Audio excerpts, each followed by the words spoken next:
November 2019. This is the moment of revelation. How to write a classic bestseller and Other Secrets by Sebastian Knight.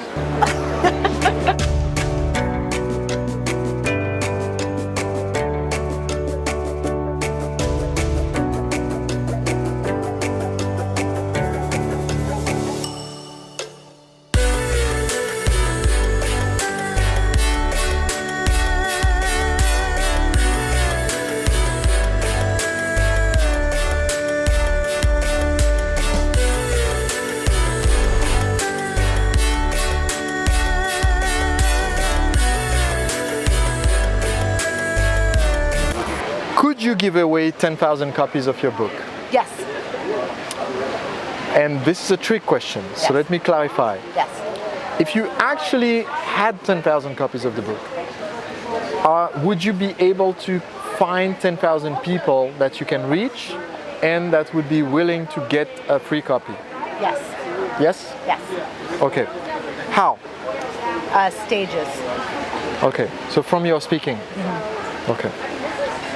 Because that's so, and I'll give you some of my sources for all of this, so I did not invent it, I just went on a crusade to take classes from everybody that's written the bestseller ever. Sweet. And that made a class, so from novelists to speechwriters to screenwriters to book writers, on both the figuring out the idea to the making sure it's the idea that's going to strike a chord, to the making the creation process easier.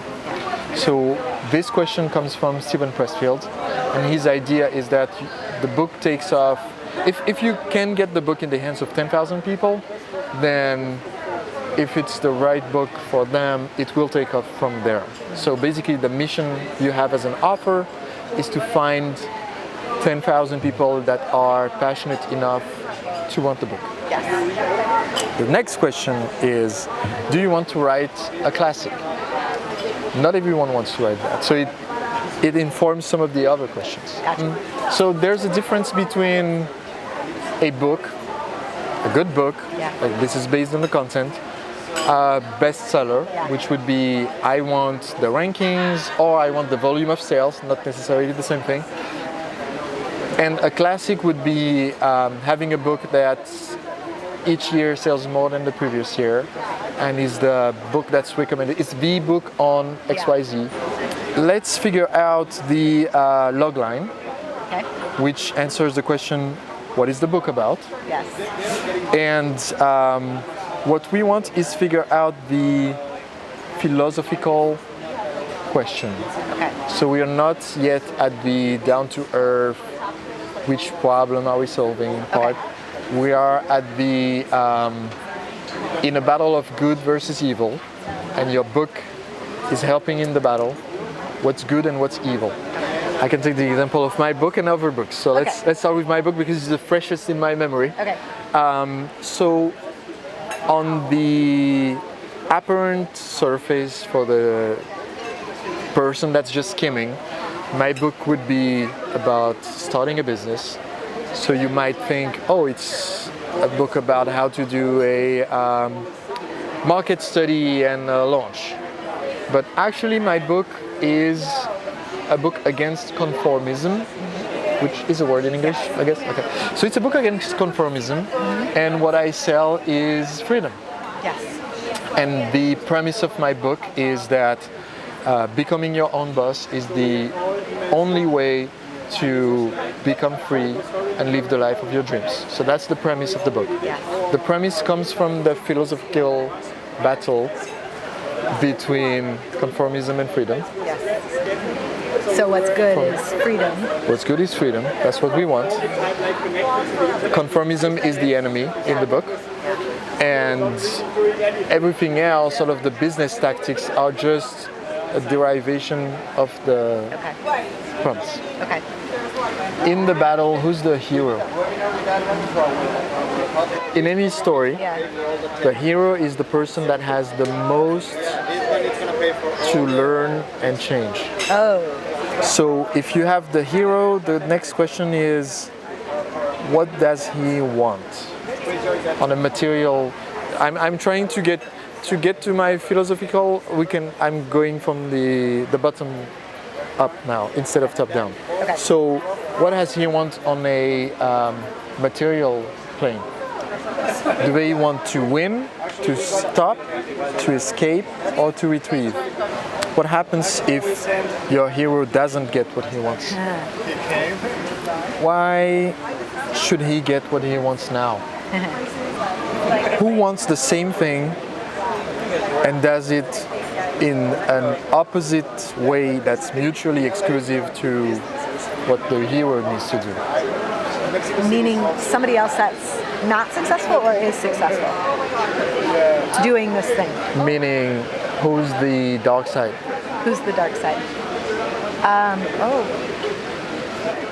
Classic example, you have Jedi Knight who wants to restore balance in the galaxy, and the way he does that is kill all of the other Jedis and make sure that there's not too much light in the galaxy because he felt there was too much of it. So he's trying to do the same thing as the hero, but he has mutually exclusive and opposite ways to get there, which makes him the villain in the story. In the non-fiction world, so my hero wants to be free. And what he has to do that is to reject conformism and to quit his job, start a business, but not just start any business, do what nobody else does, do the market study in a specific way, don't just release the product but launch it. All of this is, every single step is not being a conformist but doing it a different way because you don't want to be average. The exact opposite, somebody that wants the same thing does the opposite way, is the guy that wants the freedom and says, I'm going to believe that by going to a 9-to-5 and getting a bigger car and waiting for retirement, I'm going to finally be free. The reason why I'm asking this is because if you think of a book, even a prescriptive non-fiction book, as a story that gets someone from their current world to the desired world, and then you go through the obstacles and all of the antagonists they faced, it makes the journey more relatable to the reader. Examples, And it makes it clearer also for you to explain the conflict in the logline later. So one of the questions was, which you don't have the answer yet, and you need to figure that out, is what's the wound that your hero has gone through? What's the wound that the hero has gone through, thinks he has solved or worked through, and actually needs to face in order to change. I'm You need to figure that out. Because if someone is your avatar and currently they are working on some killer seed that will increase productivity 50% by choking off the oxygen of every other living organism, but that's fine because we'll still get the profit. Let's say they are doing that. What does this person have to face that they haven't faced that is necessary to change or progress? There is a process that they talked about in the book, The Power of Movements, where they get people to realize that open air toilets are not the way to do sanitation. I don't know if you read the book. No, but I was... Okay. It's a fairly graphic chapter in the book, but it's a similar process that you would need to have someone have this radical understanding. And you can't do that without understanding their world. From these ideas, you can get closer to your logline, and then just remember that when you state it, it has to have conflict, Yeah. and if possible, irony, which is the conflict of ideas in there. I just have a few more questions that will create some food for thoughts for you. Okay. One of those questions is a question from Michael Gladwell, which is, what analogous worlds have dealt with the same problem?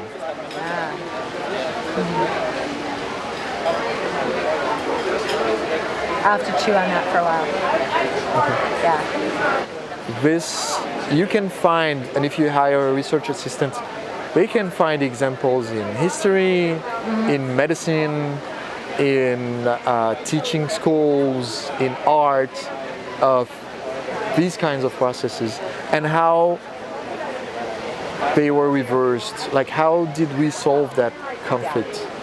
And then these can be used as metaphor, as teaching tools, also as book titles.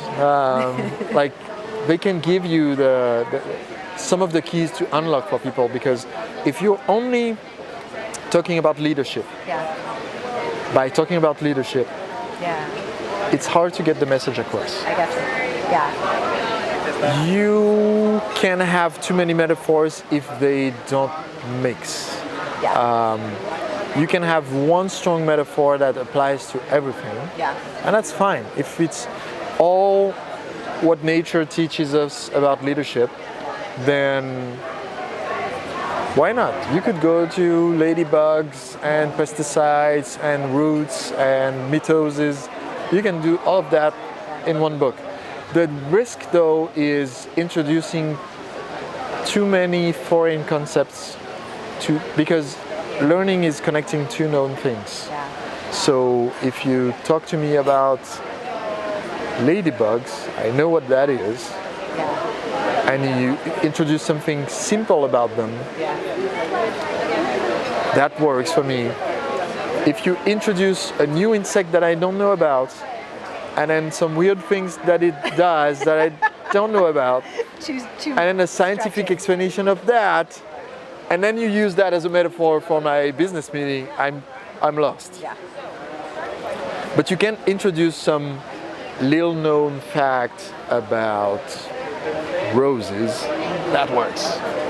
Just don't introduce a little known fact about alamanda flowers, because people are like, what are those? Right? Got it. What's your ideal book review? This is from Jason Friedman. Jason Friedman question. Oh gosh. I do not have a problem with the book being crazy. You just need to define the scope of what's inside this crazy book and what's not in it. Okay. Meaning, it has to be crazy nuances of one color. Yes. Or if it's going to be an impressionist book, it's crazy nuances of every single color, but using one paint. Just a few tips. If you're thinking in terms of characters,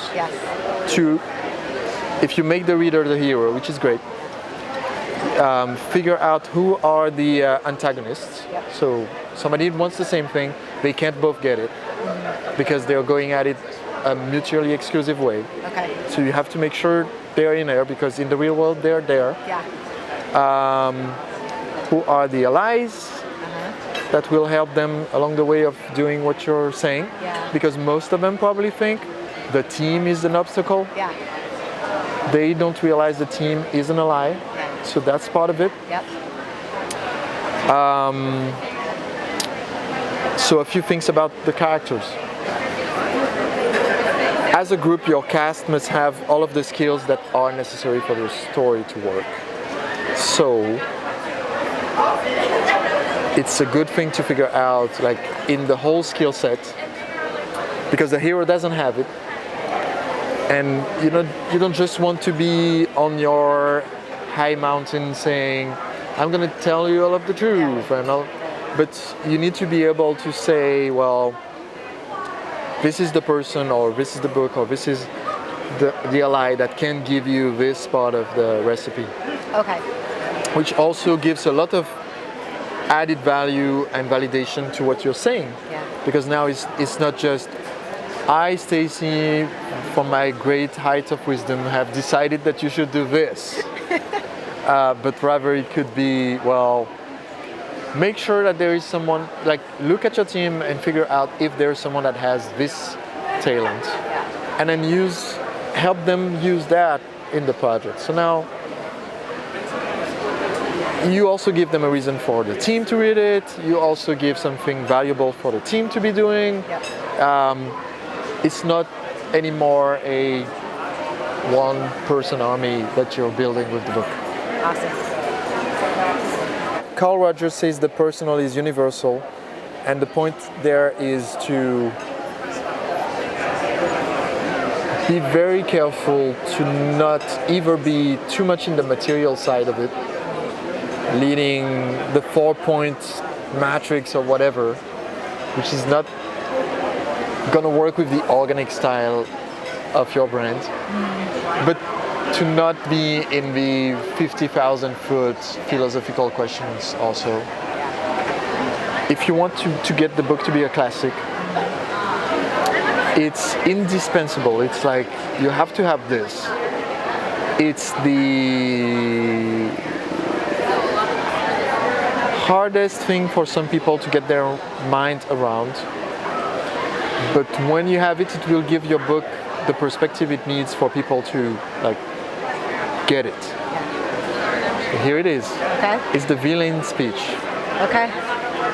And the villain speech is you need to be able to make the case against what you're defending in the book, and make the honest, truthful, valid case that these people are already making in their minds that make them go the opposite way. Because if you don't have it, it's too one-sided. They'll think you don't know. They'll think you don't understand. Yeah, you don't understand like how it is. Yeah, it's kind of like copy and like addressing objections. If you don't address the objection, exactly, then they know they have it, and they're like, if you don't know my objection, then you're not an expert. Yeah, exactly. So, but make it really good. Okay. Make it really appealing. Yeah. That's in my book. My readers' favorite chapters are number 1, 79 reasons why you should never start your own business. 79 good reasons you should never start your own business.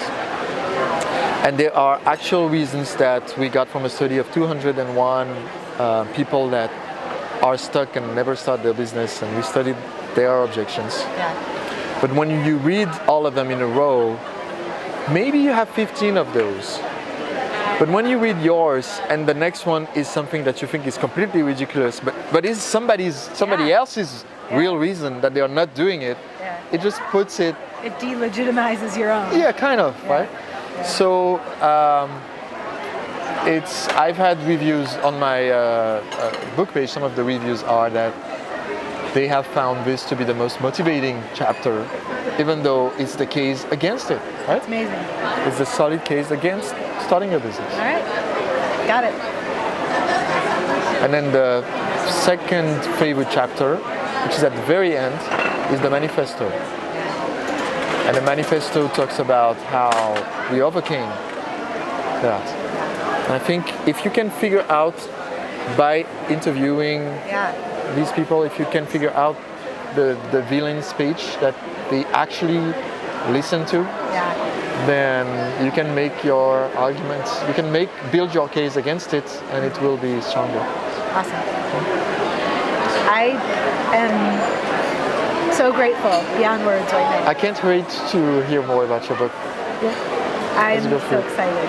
This is why I came here. This was my number 1 intention for being at LaunchCon. And LaunchCon so is we're not manifesting. Even started. I'm in the vortex, man. That's awesome. Thank you so much.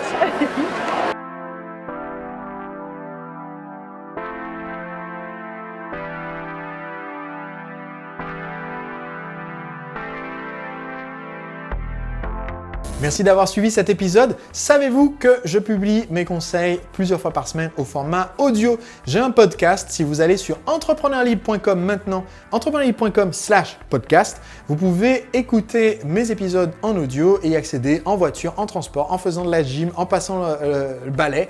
Et ça vous permet de devenir un entrepreneur libre en consommant un minimum de temps pour avoir un maximum de conseils. entrepreneurlibre.com/podcast.